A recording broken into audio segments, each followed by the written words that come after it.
4 months old when my Uncle Neil died. It was Saturday the 14th of December 1957. 2 weeks earlier he had turned 34. Neil is my father's twin brother. We are born into a conflated matrix built by the lives and efforts of those that came before us. Where they are not within arm's reach, we will never know them beyond the sighting of a photograph or a name scratched into the records. They are essentially strangers. And whilst chance did not favour me growing up to know Neil personally, I have long held the wish for that to be the inverse. Being my father's twin brother, I wonder how they would have played off against each other. I long to have witnessed the childhood antics and battles that followed them both into adulthood, to know their sense of humour and to watch it take to the stage, and whether they shared the limelight and me with the privilege to watch and absorb their laughter. Even to piece together an appreciation of whether they were innately and emotionally entwined, as twins are frequently reported to be. Seems they were, but I cannot truly say. It's like I knew half of my father's personality and desperately wished to know the other half, and whilst that is an unfathomable proposition, I am clumsily reaching for an analogy. Neil's parents, my grandparents, were share farmers at Curragh Creek and Wiradjuri country. They would work long, hard days without any enduring security for the family beyond the pass mark of survival and food on the table. They purchased the family home in 1922, where it sat on 14 acres. It was built in 1882, being used as a church and later as the first school, and went by the property name Rose Lane. The house sat 300 yards from the creek, with the roof and the external walls presenting to the eye a sea of corrugated iron sheeting. I recall my father once saying, when we lived here, the roof was painted green. The bedrooms faced onto the north veranda, with the 3 boys sharing the one room. Nearby, where the creek was crossed by Tillings Lane, a traveller may form the opinion the creek was more a collection of pools than a dependable flow for the farmers, yet Neil's parents knew, with good rain, the creek would rise on at least one occasion. Water was flowing through the house. My father would tell the story, or when they were children, the whole family would pile onto the dray and venture cross country along dirt tracks and over neighbouring properties to visit his grandmother at Newry, her home being, in an earlier time, the Newry Hotel and Cobham Coast Station beside the Bell River.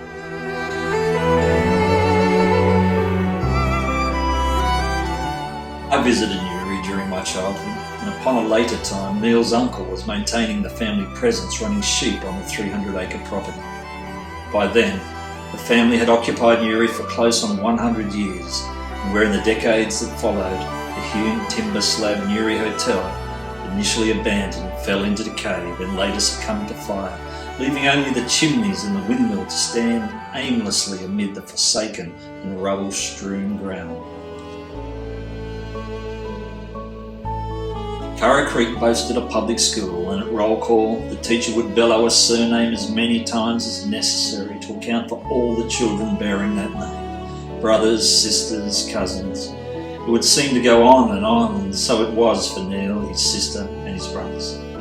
The children were enmeshed in the school activities and were achievers, whether in the classroom, on the sporting field, and where the local paper on the 2nd of November 1933 reported on the school gardening competition with my father coming equal first and Neil placed third. They were soon to turn 10 years of age. A year later, the newspaper reported on the school picnic where Neil and my father unsurprisingly teamed up to win the 3-legged race and the wheelbarrow race. There was also a love of cricket, when as a 9-year-old and playing for Curragh Creek, Neil may have only scored 9 runs but turned all that around by collecting 6 wickets. The children attended Sunday school at Curragh Creek Church. In November 1937, as they neared their 14th birthdays, both Neil and my father were presented with a King James Bible for best attendance, and immediately noticeable is the good condition of Neil's Bible compared to my father's, a likely sign of Neil's early death. As their childhood receded and leaving school at an early age, Neil and my father undertook trips to Sydney as still teenagers. On one of these occasions, on an undated Wednesday, likely to be in the winter of 1940, Neil wrote to his mother upon a street photography postcard which captured him in Sydney near Central Railway Station. It reads, "Dear Mum, do you know who it is? I suppose so. It's not the best of a photo, but I thought I would send it up.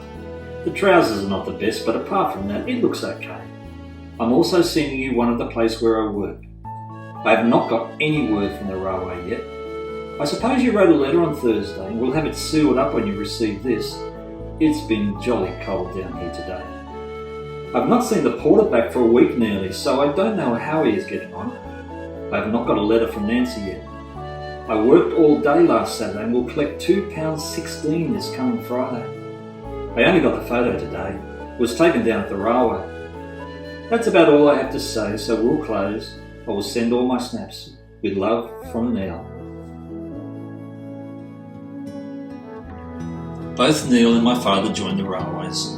Neil was 17 years of age when he joined. Neil became a fireman up on the footplate, and on the 18th of June 1951, Neil's name appeared in the Sydney Morning Herald, being the fireman heading a special train taking mourners from Sydney to Bathurst for the funeral of then former Prime Minister Ben Chifley.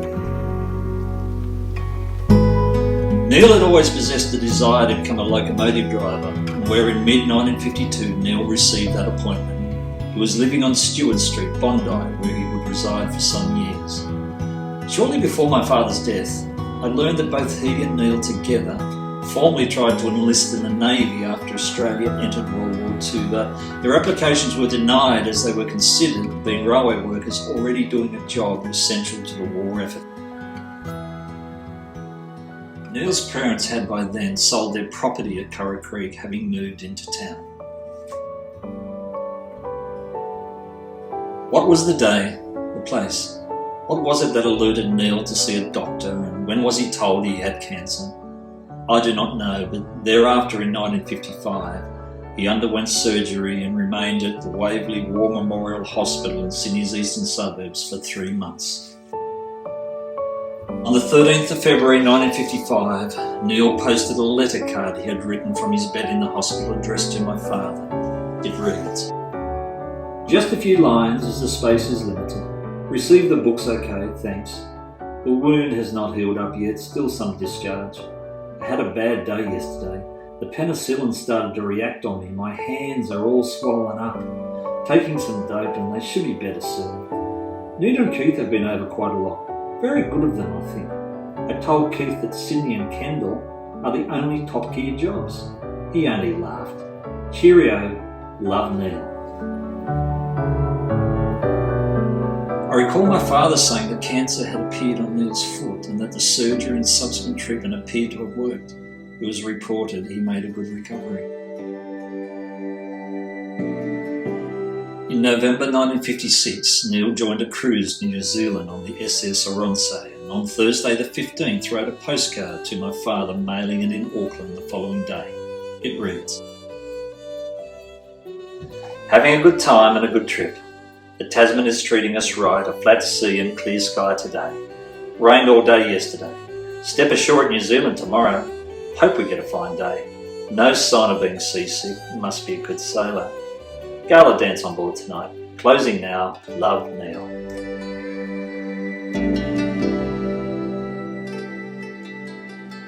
In August 1957, the cancer returned, and on the 16th of September, from his residence on Stewart Street, Neil wrote a letter home. It reads, "Dear Mum, well, I suppose you've been wondering what has happened to me. I just thought that I owed you a letter and I'd better write it straight away. I hope you get this tomorrow, as I will hurry up and post it now. I've just returned from the doctors.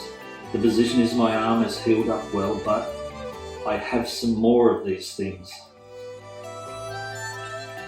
I've had 4 days of deep ray treatment last week on one of them, and now I have to wait for 3 weeks to find out if it's going to take it away, and if it does, he's going to do the others. In the meantime, I'm going back to work.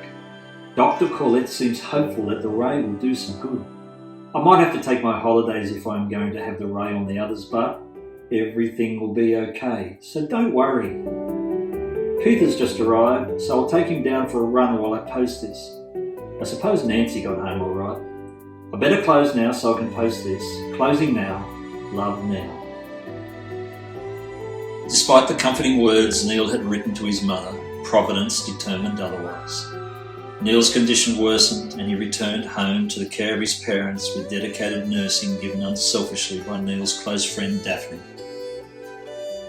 Within 3 months of him writing a letter home, my Uncle Neil died. A life cut short, yet filled to the brim.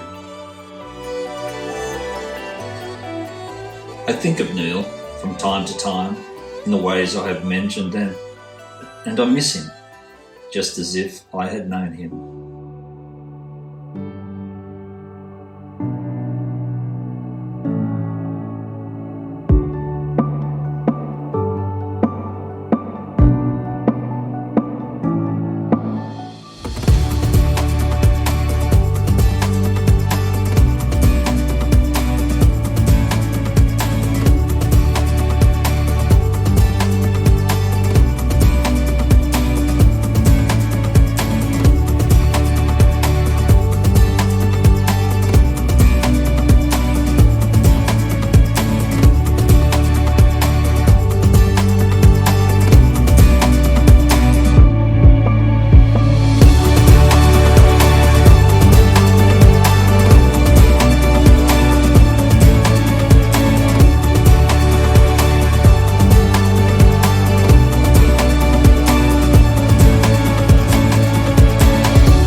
Neil, what were you hoping for in life? I mean, what would you have hoped for? Well, I would have hoped to greet each new day with a sense of joy, just like the joy and comfort you feel when you're returning home. I would have hoped to meet my children, to hold them in my arms, to read them stories, and on that first day watch them as they walk through the school gate. See them look back and wave with a smile, with their school bags likely bigger than themselves, and to be there when they needed me. I would have hoped to do as you have done. Nothing more. Nothing more.